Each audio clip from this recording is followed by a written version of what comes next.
Voilà, shalom chers frères et sœurs, soyez abondamment bénis.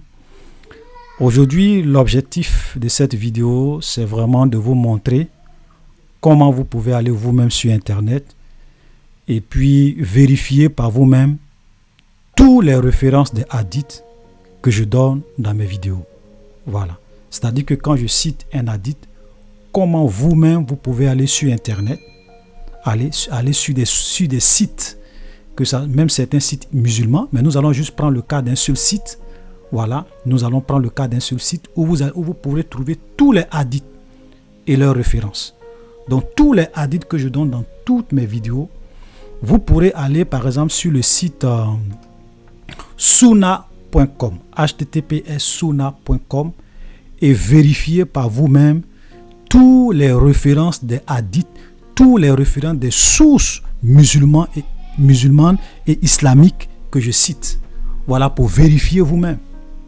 Voilà, pour que lorsque vous serez en train de faire des discussions avec vos amis qui vont vous dire non, hadith que tu dis là, c'est faux, c'est pas vrai, ça n'existe pas. Vous-même vous dites ok, mon frère, c'est vrai. Voilà, et puis vous partez, vous allez leur montrer ok, la référence exacte du hadith, et vous allez lui montrer ce que le hadith dit exactement pour que lui-même il ne puisse plus contester, il ne puisse plus discuter avec vous.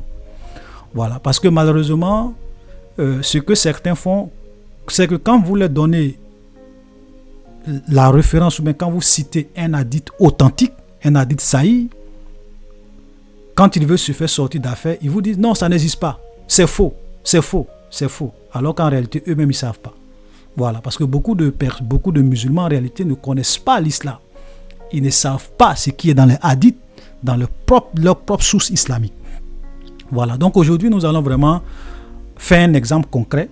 On va prendre par exemple deux hadiths et on va aller sur le site https://sunna.com et je vais vous montrer comment retrouver n'importe quel hadith sur la base de ces deux exemples que nous allons voir tout à l'heure, de façon pratique, de façon concrète. Ok, voilà. Ok, donc avant d'aller sur ce site-là, je tenais à vraiment préciser à mes amis musulmans qui se plaignent, j'ai déjà fait même un post par rapport à ça, qui se plaignent que quand ils viennent faire des commentaires contradictoires, je les supprime, je les bloque, je les bannis. Voilà, je n'aime pas le débat contradictoire, je laisse seulement que les chrétiens s'exprimer sur ma page et que je n'aime pas la contradiction, je n'aime pas les critiques. Voilà, c'est pas sérieux, c'est pas bien. Bon, j'aimerais leur dire que, vous savez, premièrement, chacun a sa manière de gérer sa page. Voilà, chacun a sa manière de gérer sa page. Personne n'a à me dire comment je dois gérer ma page. Voilà, ma page, c'est ma page. Si ce que je dis, si tu n'aimes pas, ou bien si tu n'approuves pas ce que je dis, tu es libre d'aller créer ta propre page et puis faire des vidéos et puis dire ce que tu veux sur la Bible, sur Jésus, comme certains de vos oustas font. Ils ont leur propre page. Ils font des vidéos, ils disent ce qu'ils veulent. Voilà. Ok? Voilà, c'est leur page. Donc, ils gèrent comme ils veulent. Donc, ma page, personne n'a à me dire la manière dont je dois la gérer. Ça, c'est la première des choses. Si Facebook ne voulait pas qu'on puisse vraiment bloquer les gens, Facebook n'allait pas donner la possibilité aux administrateurs des pages de bloquer quelqu'un. Voilà. Donc si on donne la possibilité à l'administrateur de bloquer une personne, c'est que l'administrateur a le droit, s'il veut, de bloquer qui il veut sur sa page. Ça, c'est un droit. Voilà. Si Facebook ne voulait pas là, il n'allait même pas. Même il y a des gens même qui font leurs directs. Quand vous venez les embrouiller, les insulter, leur parler mal, ils vous bloquent. C'est leur droit. Voilà, c'est leur droit. Donc, c'est mon droit de bloquer qui je veux sur ma page. Soyons clairs là-dessus. Ok? Voilà. Parce que la liberté d'expression, ça, je vais donner un coup à mes amis musulmans. Quand on dit la liberté d'expression, là, ça ne veut pas dire que on vient insulter les gens, on vient insulter la maman des gens, on vient traiter les gens de menteurs sans apporter des preuves. Ça ne veut pas dire qu'on vient traiter les gens d'imposteurs sans apporter les preuves. Ça ne veut pas dire qu'on vient traiter les gens de ferme ta sale gueule, ou bien ferme ta sale bouche. Ok, il y a des injures même que les gens font sur la maman des gens. Ok, mais je n'ai pas envie de citer ça parce que c'est pas bien. Voilà. Donc, quand moi, je vois des gens qui viennent faire des commentaires injurieux, arrogants, méprisants, insultants, voilà, je te bannis. Voilà. Parce que tu ne peux pas venir insulter ma maman sur ma propre page et puis je vais te laisser. Tu ne peux pas venir manquer de respect à quelqu'un sur ma propre page en le traitant de tous les noms et puis je vais laisser. Non. Cette page, c'est la page d'un chrétien, ce n'est pas la page d'un musulman. Donc, si vous voulez insulter les gens, allez-y sur votre page. Là, vous pourrez insulter les chrétiens, vous pourrez dire tout ce que vous voulez sur la Bible. Voilà. Soyons clairs là-dessus. Moi, je suis très clair dans ce que je fais. Je n'ai pas de problème avec les critiques. Si tu viens, tu me dis, monsieur, la référence de tel hadith que tu as donné, moi, je suis allé vérifier. Le hadith là n'existe pas. Ou bien ce que tu as dit là, ce n'est pas ce qui est écrit dans le hadith. Donc, tu as menti. Parce que voici ce qui est écrit dans le hadith. Je regarde. Et si ce que tu dis est vrai, pourquoi je vais te bloquer? Parce qu'effectivement, j'ai menti. Parce que quand toi, tu allais vérifier, tu t'es rendu compte que tu as apporté les preuves que ce que tu as dit là, ce n'est pas ce qui est dans les hadiths. Voilà. Donc, mais tu ne peux pas venir traiter quelqu'un de menteur, d'escroc, d'imposteur, jusqu'à aller même insulter sa maman. Ou bien insulter tout sortes d'injures. Et vous voulez que moi, je vous laisse? Non, ça ne se passe pas comme ça sur moi, ma page. Si chez vous, c'est comme ça, vous faites les choses, ce n'est pas comme ça. Ok? Donc, la liberté d'expression, ça veut dire que quand quelqu'un dit quelque chose, que tu n'es pas d'accord avec lui, au lieu de l'insulter là, toi, tu peux faire une vidéo et puis publier ça sur ta propre page et puis dire ce que tu veux. Voilà la liberté d'expression. Ça veut dire que tu es libre de dire ce que tu veux, mais pas sur la page de quelqu'un. Voilà, parce que c'est comme si tu dis à quelqu'un, tu viens dans la maison de quelqu'un, tu insultes sa maman, tu insultes sa femme, tu insultes ses enfants, et puis tu sors. Maintenant, quand tu vas revenir, que tu vas lui dire, monsieur, ouvrez-moi la porte, je vais rentrer chez vous. Le monsieur te dit, non, je ne peux pas te laisser rentrer chez moi, c'est pas la peine, je n'ai pas besoin de toi ici. Et tu dis, mais pourquoi? Pourquoi tu ne veux pas que je rentre chez toi pour t'insulter? J'ai le droit de dire, non, ce n'est pas ça la liberté d'expression. Mais tu peux être chez toi à la maison et puis dire, l'insulter, mais tu ne peux pas venir chez lui et puis l'insulter. Voilà. Parce que la liberté d'expression, ça ne veut pas dire que on vient, on dit des paroles sans preuve, on insulte les gens sans preuve, on dit du n'importe quoi sur la personne sans preuve. C'est pas comme ça se passe. Voilà, donc moi j'ai des règles sur ma page. Si vous venez et que vous n'êtes pas capable d'avoir un minimum de courtoisie dans votre langage et dans vos commentaires, ma règle est simple. Je vous bannis. Et puis, je n'ai pas appelé un musulman sur ma page. Vous n'êtes pas obligé de venir sur ma page. Vous n'êtes pas obligé de venir regarder mes vidéos. Allez-y regarder les vidéos de vos oustas. Voilà, ça c'est la page d'un chrétien. Donc quand tu viens ici, dis-toi que tu es sur la page d'un chrétien. Donc il faut avoir un minimum de tenue et de courtoisie dans ton commentaire. Voilà, donc c'est la précision que je voulais vraiment faire. Voilà, parce qu'ils veulent faire croire que non, on les bannit parce qu'on ne veut pas qu'ils s'expriment. Non, pourquoi? Ce que j'ai dit là, ça ne va rien changer. J'ai apporté les preuves de ce que... Et à chaque fois, et je l'ai dit une fois, j'ai dit, moi je suis un chrétien. Je ne peux pas venir me mettre là, insulter votre prophète, ou bien même dire des choses sur votre prophète, dire des choses qui ne sont pas vraies. Même Dieu lui-même ne sera pas d'accord avec moi. Parce que tu ne peux pas... Vous savez, Jésus, il a dit qu'il est la vérité. Et la Bible dit que tous les menteurs, leur part sera dans les temps de feu. Voilà, donc tous les menteurs, ceux qui pratiquent le mensonge, qui aiment le mensonge, qui pratiquent la takia, qui se plaient dedans là, ils vont aller à l'enfer. Donc, ce n'est pas parce que moi je veux défendre ma religion que je vais venir mentir sur votre prophète. Je vais venir mentir sur l'islam sans apporter les preuves de ce que je dis. Non, même Dieu lui-même ne sera pas d'accord avec moi. C'est pour cela qu'à chaque fois que je fais mes vidéos, quand je parle, je dis voilà tel verset du Coran. Ou bien voilà tel référent de tel hadith sahih. Quand on dit sahih, un hadith sahih, c'est un hadith qui est authentique. Voilà. Donc les hadiths, ce sont des informations sur les paroles, ou bien ce sont des informations qu'on rapporte sur les paroles du prophète de l'islam, sur ses compagnons, sur des actes qu'eux-mêmes ils ont posés. On a mis ça dans des hadiths. Et quand on dit qu'un hadith est sahih, ça veut dire que c'est un hadith qui est authentique, c'est un hadith qui est vrai. On ne peut pas contester. Voilà. Donc tout véritable musulman quelqu'un qui connaît sa religion ne peut pas discuter un hadith sahih. Sahih Bukhari, Sahih Muslim. Non, tu peux pas. C'est que tu n'es pas musulman. Tu peux pas. C'est pour cela que quand je donne, je mets les numéros des hadiths pour que vous-même vous puissiez aller vérifier. Et aujourd'hui, nous allons vous montrer comment vous pouvez aller vérifier tous les hadiths.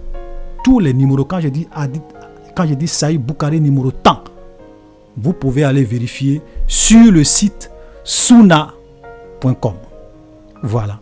Donc, qu'est-ce qu'on va faire aujourd'hui? Donc, on va aller sur le site et je vais vous montrer comment vous pouvez, voilà, simplement et purement vraiment vérifier toutes les références de hadith. On va par exemple prendre le hadith de Sahih Bukhari. On va chercher par exemple à voir qu'est-ce qui est dans le hadith de Sahih Bukhari numéro 5133 où Aïcha dit que le prophète l'a mariée quand elle avait 6 ans et il a couché avec elle quand elle avait 9 ans. Voilà. Ça là souvent les gens discutent. On va aller voir. Vous-même vous allez vérifier. Donc quand vous allez sur le site https://sunna.com, voilà, donc voilà ça qui est là. Voilà, comme vous pouvez le vérifier, on est bien sur le site https://sunna.com. Donc quand vous validez, voilà. Donc voici la page qui s'affiche. Voilà, donc comme vous pouvez le constater, vous avez tous les pratiquement les hadiths sahih qui sont ici. Vous voyez, on met Sahih al-Bukhari, Sahih Muslim. Et vous avez également d'autres hadiths qui sont sahih. Par exemple, quand vous prenez l'hadith, cet hadith-là, Sami at-Tirmidhi. Bon, Sami at-Tirmidhi. Voilà, Sami at-Tirmidhi. Ça aussi, c'est un hadith sahih. C'est ce hadith-là que je vous avais donné la dernière fois où j'ai dit que selon l'islam, les martyrs de l'islam auront 72 vierges au paradis. 72 vierges comme récompense au paradis. Donc, ça, c'est dans ce hadith-là. Mais nous allons prendre ici l'exemple de Sahih Bukhari. Ok? Donc, voilà. Donc, c'est regroupé par type de hadith. Donc, vous avez tout ce qui est Sahih Bukhari se trouve ici. Voilà. Donc, vous avez le nom ici. Vous avez aussi le nom en arabe ici. Vous avez également tous les hadiths de Sahih Muslim ici. Donc, si je clique par exemple sur Sahih Bukhari, donc sur la première ligne ici, donc je clique par exemple sur Sahih Bukhari. Voilà. Donc, une fois que vous cliquez sur Sahih Bukhari, on vous envoie ici dans une autre page, voilà, une autre page du même site. Et là, vous avez les différents numéros par intervalle. Vous voyez? Donc, ça veut dire que si vous voulez avoir un hadith de Sahih Bukhari qui est compris entre le numéro 1 et le numéro 7, vous allez cliquer ici. Par exemple, si tu veux voir Sahih Bukhari numéro 6, le numéro 6 est compris entre 1 et 7. Donc, tu cliques ici. Par exemple, on va faire un exemple. Donc, je clique par exemple sur numéro 1. Et vous voyez, on vous dit Sahih al-Bukhari numéro 1. Et le numéro 1, voilà ce qui est dit. C'est en anglais. Donc, vous avez en anglais et vous avez en français. Bon, en anglais et en arabe. Voilà, en anglais et en arabe. Donc, ici, tout est en anglais. C'est traduit en anglais. C'est traduit en anglais et vous avez également aussi le hadith en arabe. Ok, voilà.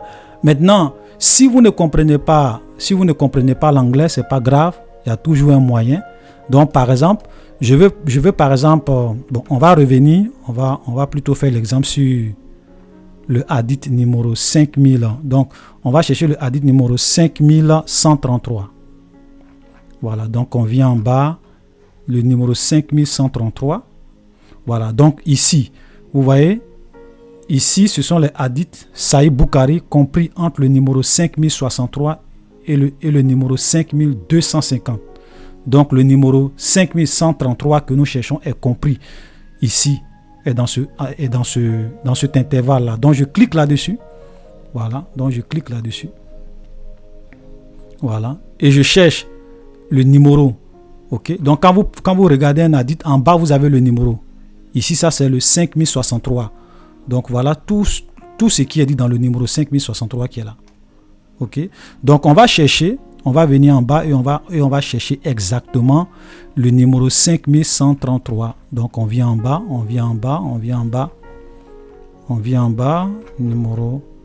numéro 5000, on n'est pas encore arrivé, donc je cherche toujours. Numéro 5104, c'est pas ça. Je cherche le numéro 5133. Je viens encore en bas. Numéro 5125. On n'est pas encore arrivé. Le numéro 5131. Voilà. Et là, nous arrivons sur le numéro 5133. Ou bien le numéro 5134. Ok, ça dit la même chose. Hein. Voilà. Par exemple, si je prends le numéro 5134, voilà, vous voyez, ça c'est en anglais, comme je le disais. Voilà ce qui est dit ici. Voilà, vous voyez. Narrated Aisha. Ok. Maintenant, comme si vous ne comprenez pas l'anglais, comme je le disais tout à l'heure, c'est pas grave. Ok, c'est pas grave. Donc, qu'est-ce que je fais? Je copie le hadith en anglais ou bien en arabe. Voilà, je fais clic droit et puis je fais copier. Et puis, je vais dans Google Traduction. Vous voyez, donc on va taper ici Google. Donc, je tape Google. Vous allez dans Google et puis vous tapez Google Traduction. Voilà, vous voyez, Google Traduction. Ici, on vous dit traduit de l'anglais en français. Donc, ici, c'est en anglais. Ici, c'est français. Donc, vous mettez le test en anglais ici. Voilà. Et puis, on vous traduit ça en français. Voilà. Narré. Ok, Aïcha. Donc, narré par Aïcha, on dit que le prophète, je lis, hein, ça c'est en français, que le prophète l'a épousée quand elle avait 6 ans et il a consommé son mariage quand elle avait 9 ans. Ishma a dit, j'ai été informé que Aïcha est restée avec le prophète pendant 9 ans, c'est-à-dire jusqu'à sa mort. Vous voyez? Voilà. Donc, c'est clair, mes frères. Vous voyez que je n'ai même pas... C'est vrai que moi, par exemple, moi, je comprends l'anglais, donc je peux facilement lire et puis comprendre. Ok? Parce que souvent, quand on traduit, il peut y avoir toujours des petites, des petites erreurs de traduction, comme c'est automatique. Mais ici, même si vous ne comprenez pas l'anglais ou l'arabe, vous copiez simplement le test. Ok? Donc, Saïd Boukari numéro 5134, je copie le test. Je vais dans Google Traduction, je traduis de l'anglais en français. Donc, je mets le test et ça traduit proprement. Donc, même si je ne comprends pas l'anglais, je ne comprends pas l'arabe, je peux savoir ce qui est contenu dans chaque hadith. Vous comprenez? Souvent, vous avez des musulmans qui me font rire. Ils viennent faire des commentaires en arabe, soit peut-être pour t'insulter ou bien pour te parler mal. Ils ne savent pas que tu peux copier leurs commentaires en arabe là, et puis aller mettre ça dans Google Traduction. Ça va te traduire ça en français et puis tu vas voir ce qu'ils disent. Vous voyez? C'est vraiment malheureux. Donc, mes amis, vous avez compris. Voilà. Donc, tous les hadiths que je donne, vous pourrez très bien les vérifier dans le site sunna.com. Voilà. Donc, n'importe quel musulman qui veut discuter avec vous, vous prenez le site sunna.com. Voilà. Et vous êtes là.